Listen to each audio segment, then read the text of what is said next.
Well, it does. I think in all your books there are repercussions from past events. And you've done massacres, you've done mineral rights, and actual, was it diamonds at one? Oh yes, diamonds. Oil, That's whatever. Right. Diamonds and oil. Well, I mean, economic engines are always good in mystery because, you know, it's follow the money. Well, yeah, follow the money, exactly, or who benefits from it. Didn't you do one about Sacagawea? I did, The Spirit Woman, which was one of my favorites. Yeah, it's a wonderful book. I about, loved that novel. And I guess there is some actual ambiguity about there her is. fate. There and absolutely did she is. have a surviving child and a whole lot of different questions? She was, of course, Shoshone and went on the Lewis and Clark expedition. And the historians say that in 1812, which was 6 years after the expedition, she died. But the interesting thing is she was married to a trader, Toussaint Charbonneau, who had also gone on the expedition.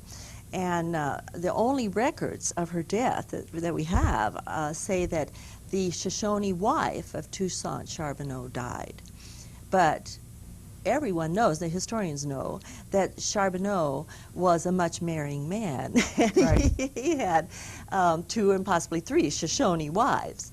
So there really isn't clear-cut evidence that she did die. But the Shoshone people who were on the Wind River Reservation with the Arapahoes and the Arapahoes believe that after the expedition she actually rejoined her people, the Shoshones, and went with them to the Wind River Reservation and lived out her life there and died a very old woman there.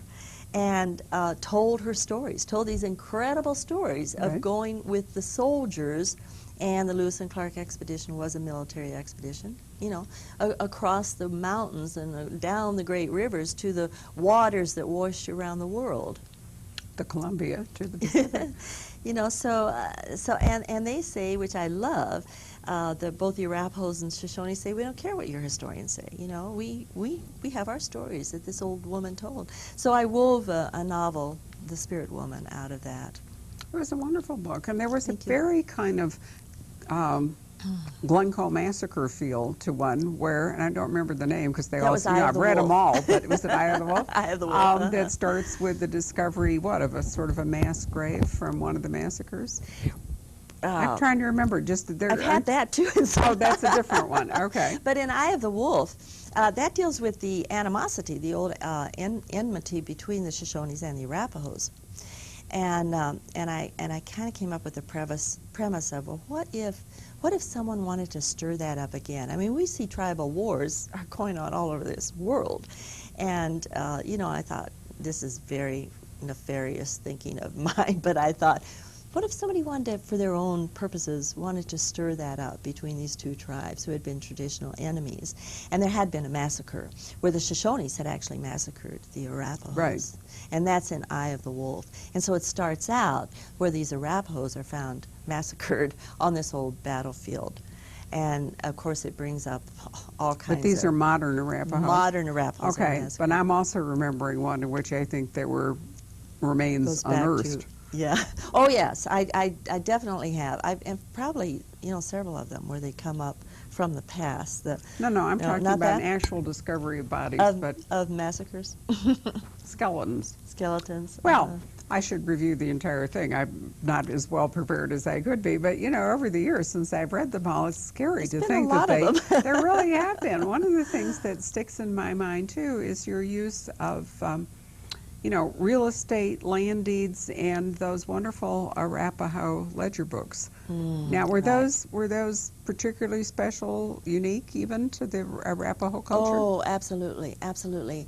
The book, The Storyteller, deals with the ledger books that the Plains Indians wrote. And they wrote in pictographs, very detailed pictographs.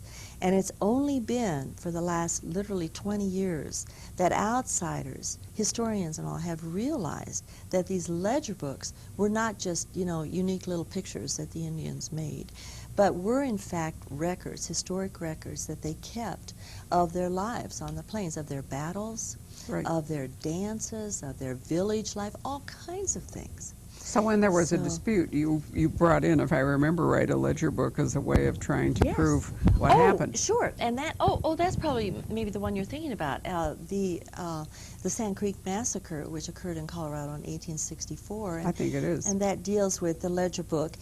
There's a dispute as to what actually happened at that massacre, and the ledger book. I bring in the ledger book as a which would have been record contemporary testimony, as it were. Absolutely, and actually there probably was a ledger book that was contemporary, that was written by a Cheyenne, actually. But there are only 3 pages that have survived. So the book has been destroyed. Now, why are they called ledger books? They're called ledger books because they were written in ledger books, which the white people brought. Everybody coming onto the plains brought a ledger book. That's how they kept their accounts. And you've seen them. You know, they're about maybe 11 or 12 inches high by maybe 4 inches wide, and they have the gray cloth cover, and you open them up and they're all lined.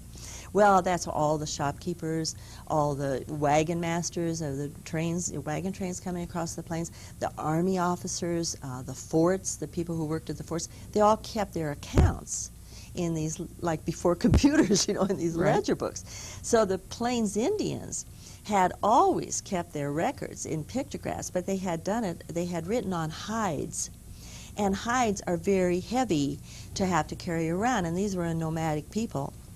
You know, so they saw these white people coming onto the plains, wrote in these little books, which were very compact, and they started trading for them. And they traded for the books, got the books, and they got crayons with which to write in the books, and pencils, and that's what they used. And so then they started keeping their records in these books. There are actually, historians think that there were thousands of these books, maybe as many as at least 2,000 of these books at one time on the plains. But today there are 36 that are extant. Well, they would have been extremely fragile. Exactly. They were paper, and so that was one reason. And on the plains, and you know, in the winters and all that, that was one reason. They were also warriors.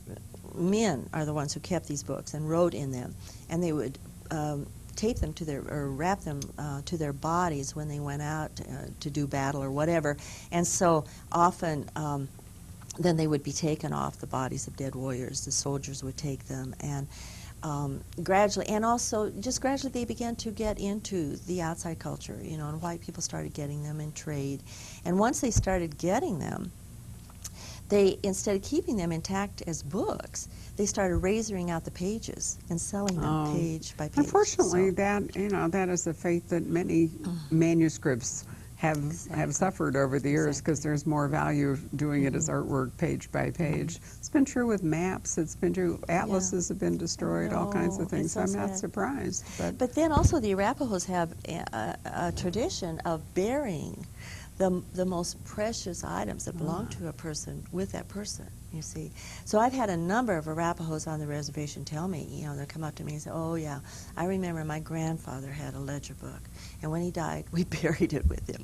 So, you know, in all different ways, they just were lost, except for the few that exist. You have a pretty nifty slideshow that you put together. I do. I assume using whatever surviving ledger books that you could photograph. I found, actually, I didn't photograph the ledger books, but I found slides. I got the slides from museums around the country that have these ledger books.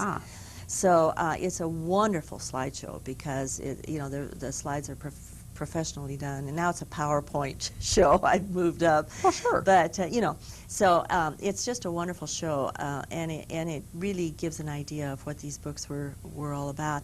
And in showing them, I describe them, how they are the records that they are, and how in the detail that is in these books, the story is told. The story is told through the details.